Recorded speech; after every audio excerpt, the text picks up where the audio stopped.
میری کسی بات کے اوپر فتویٰ دینا جو آدمی میرے باتوں کی دلیل کو نہ جانے حرام ہے. بغیر دلیل کے فتویٰ دینا کیا ہے؟ امام ابو حنیفہ رحمۃ اللہ علیہ کا تقلید کی حرمت کا فتویٰ سب سے پہلے ائمہ رحمہم اللہ نے دیا اور امام ابو حنیفہ رحمۃ اللہ نے دیا. امام شافعی امام سارے ائمہ نے دیا ہے، سب سے پہلے انہوں نے دیا. اور آج جن کا نام لے کر امت کو بانٹا گیا ہے، بولو بانٹا گیا کہ نہیں بانٹا گیا؟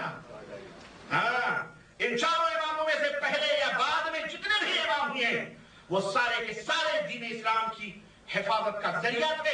یہ ہمارا ایمان اور عقیدہ ہے. انہوں نے اسلام کی روشنی پھیلائی، دین کے چشم و چراغ تھے، وہ ائمہ ہدی تھے. لیکن افسوس ان کے بعد کچھ ناحق اندیشوں نے جہلا پیدا ہوئے، انہوں نے ان کی محبت کی آڑ لے کر ان میں غلو کر کے تعصب کیا، جنونی حد تک تعصب کیا اور فروعی تعصب کو ہوا دیا. انہوں نے فتنے شروع ہوئے، محبتیں نفرتوں میں تبدیل ہو گئی، محنتیں رائگاں ہونے لگی اور کفر کے توپ خانے چلنے لگے دارالعلوموں سے اور باہمی مسلمانوں کے درمیان رسہ کشی شروع ہو گئی. مثلا میں آپ کو بتاؤں اس زمانے کی بات بتا رہا ہوں جس زمانے سے چوتھی صدی ہجری کے بعد سے جب یہ فتنے شروع ہوئے، اسی زمانے میں مثلا یہاں تک کہا گیا کہ حنفی اور شافعی کی شادیوں کے مسئلے شروع ہوئے کہ حنفی شافعی کے ہاں شادی نہ کرے اور شافعی حنفی کے ہاں شادی نہ کرے. امامت ایک دوسرے کی حرام تھی، حرام ایک دوسرے کے پیچھے نماز پڑھنا. خود خانہ کعبہ کے اندر 4 مصلے قائم کیے گئے تھے، 4 مصلے، اور 3 پارٹی کے لوگ بیٹھے رہتے تھے. ایک امام شافعی کا اگر نماز پڑھا رہا ہے تو دوسرے مسلک کے لوگ اس کے پیچھے نماز پڑھنے کو حرام سمجھتے. سمجھ نہیں آ رہی ہے؟ ہاں، یہ تو اللہ رحم فرمائے اس حکومت پر جس نے یہ تمام سب مسلے پھاڑ کر اور ایک امام کے پیچھے پوری کائنات کو جمع کیا ہے. اللہ اس حکومت کو سب و شاداب رکھے، آمین یا رب العالمین.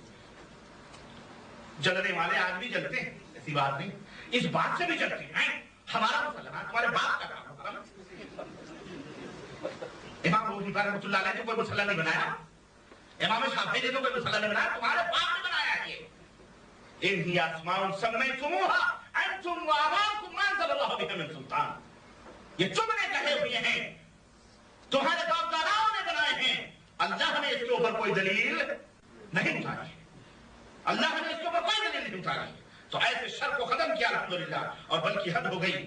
آج میرے عزیزو، آج ہمارے ہاں ائمہ اربع کانفرنس لوگ کر رہے ہیں اور کیا کہہ رہے ہیں؟ کہہ رہے ہیں ہم چاروں تو مل جل کے کام کر رہے ہیں، ہمیں کیوں تم لوگ ٹوکتے ہو؟ تم 5ویں ہو تو 5ویں پہ عمل کرو، ہم کو مت چھیڑو، ہم جو کر رہے ہیں کر رہے ہیں. ہم نے کہا بیٹا، اصفہان کے میدان میں لڑائیاں کس نے لڑی تھی؟ ایک دوسرے کو قتل کس نے کیا تھا؟ ہم گئے تھے قتل کرنے؟ حنفیوں نے شافعیوں کو قتل کیا تھا، شافعیوں نے حنفیوں کو قتل کیا تھا. مشرق کے اندر مقام رہ پر جو لڑائی ہوئی تھی اور خورے جنگ لڑی گئی تھی حنفیت اور شافعیت کی بنیاد پر، کس نے یہ لڑائی لڑی تھی؟ آج تمہاری کتابوں میں امام شافعی کو جاہل اور گنوار تک کہا گیا ہے، کس نے لکھی ہے یہ باتیں؟ آج تمہاری کتابوں میں شافعیوں کو اہل کتاب سے تعبیر کیا گیا ہے، کس نے کہی ہے یہ باتیں؟ آج تک موجود ہیں ان کتابوں کے اندر، اور پھر کہتے ہو کہ ہم ایک ہیں. ہاں، ایک تم ضرور ہو، ایک اس لیے ہو کہ تم سارے کے سارے چور، اور چوروں نے اجتماع کیا ہوا ہے کہ ہم ایک دوسرے کو اچھا کہیں گے تاکہ ہمارا یہ کھانا ساز بھرم، ہمارا یہ گھر کا بنایا ہوا مسالہ برقرار رہے، اہل حدیث اس تک نہ پہنچے. لیکن الحمدللہ یہ نبی کی امت اب سمجھ رہی ہے، اب سمجھنے لگی ہے الحمدللہ. اور اب یہ خانہ ساز محل چکناچور ہوتے جا رہے ہیں، غرقاب ہوتے جا رہے ہیں. قرآن و سنت کے طوفانوں نے ان کا جینا حرام کر دیا ہے. قرآن و سنت کی خوشبوئیں بکھر رہی ہیں اور تقلید کی نجاستیں اور گندگیاں الحمدللہ پاک و صاف ہوتی جا رہی ہیں. اللہ کا فضل ہے اور یہ قیامت تک انشاءاللہ یہ عمل جاری رہے گا انشاءاللہ. اے دنیا کے لوگوں، شامل ہو جاؤ اس قافلے میں. یہی قافلہ نجات جنت کا مستحق ہے، یہی کارواں جنت تک جائے گا. رب ذوالجلال کی قسم ہے، ہم تمہیں توحید کی طرف، سلف کی طرف تمہیں دعوت دیتے ہیں جن پر امام ابو حنیفہ قائم تھے، امام شافعی تھے، امام مالک تھے. ارے یہ جھوٹے مکار لوگ ہیں جن کی طرف اپنی نسبتیں کر کے ان بیچاروں کو بدنام کر رہے ہیں. اور میں بتاؤں گا، ابھی آ رہا ہوں، میں وہیں پہ آ رہا ہوں.